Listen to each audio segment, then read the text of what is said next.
Autoline Daily is brought to you by Bosch. The number of clean diesel models in North America will double by 2014. Bosch Clean Diesel. Good, clean, fun. Bridgestone. Your journey, our passion. And by Dow Automotive Systems. Improving durability and increasing design flexibility with Betamate structural adhesives at dowbetamate.com. This is Autoline Daily for March 15th, which is really the Ides of March, unlike what I said on Monday's show. But in any case, here's the news. The auto bailouts of GM and Chrysler have been a lightning rod in this year's election campaign. Back in 2008 and 2009, when the Bush and Obama administrations stepped in to bail out GM and Chrysler, 6 out of 10 Americans opposed them. But the New York Times reports the public is starting to warm up to the bailouts. A new Gallup poll says the approval and disapproval numbers have gotten closer, with 44% approving and 51% against the loans. And a new Pew poll says a majority of Americans say the bailouts were good for the economy. So why the change of heart? Because GM and Chrysler are posting big profits and hiring thousands of people back to work. And speaking about that rebound, GM and Chrysler dealers who survived the restructuring are now seeing record sales. According to Bloomberg, dealers are now hiring salespeople and technicians and spending more on renovations and advertising. The average dealer more than doubled its pre-tax profit to $785,000. GM says more than 90% of its dealers are now profitable, the highest since the mid-1970s.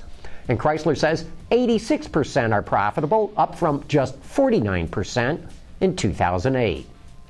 Russia's and Brazil's economies are booming and car sales are growing right along with that.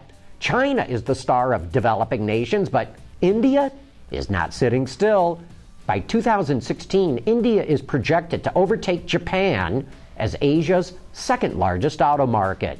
New vehicle sales are estimated to hit nearly 5 million units this year, up from just around 3 million last year.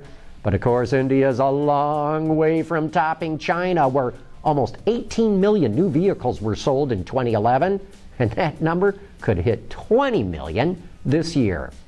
Hey, here's another fascinating tech tidbit that we found on the new Mazda CX-5. The engineers wanted to use stiffer rear bushings for better handling, but that could make the ride too stiff.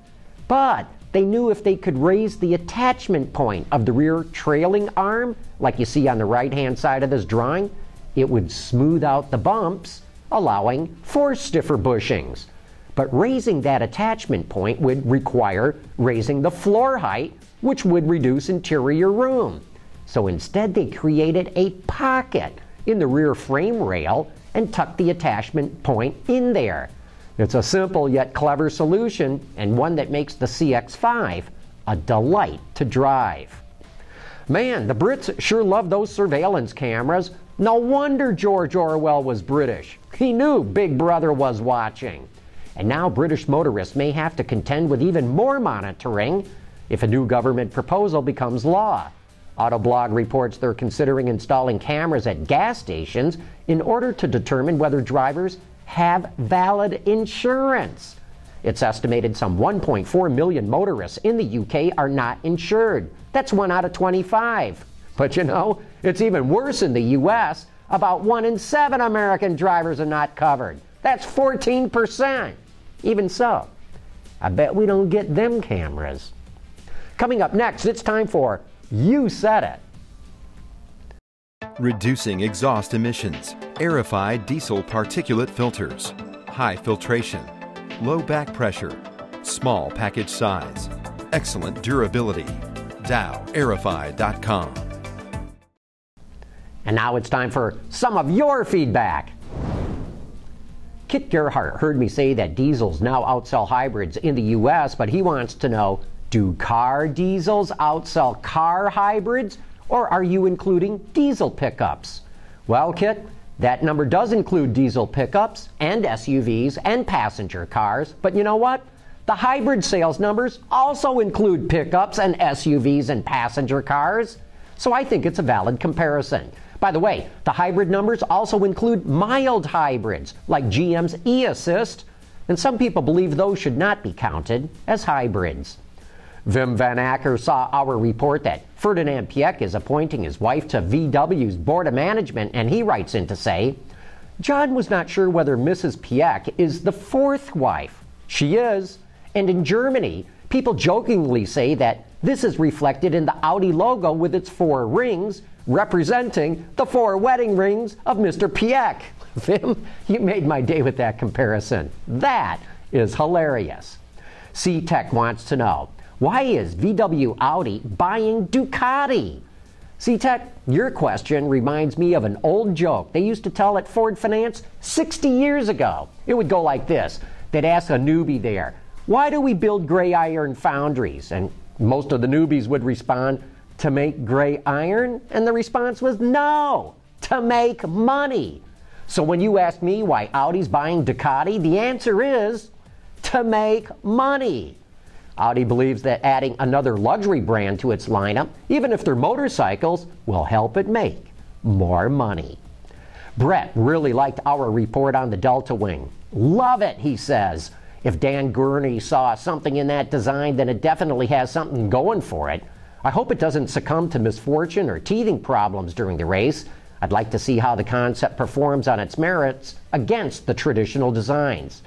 Brett, I think we really can count on it to have some teething problems. That's why they're racing it at the Sebring race this weekend, all with the goal of getting it to the 24 Hours of Le Mans in June. William Schultz wants to know more about the Chevy Captiva. Don't remember any news on the Chevy, in parentheses Saturn, Captiva, in parentheses View, on Autoline Daily.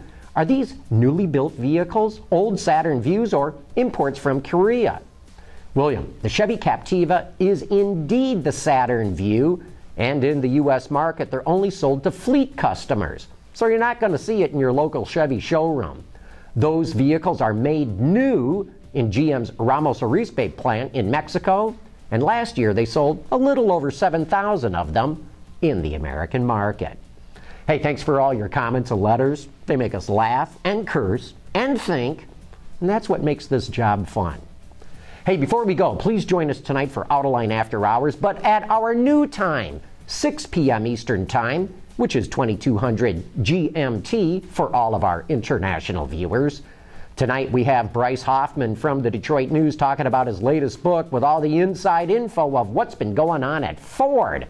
So join me and the auto extremist Peter DeLorenzo for some of the best discussion of what's going on with cars and the people who make them. Hey, thanks for watching. We'll see you tomorrow.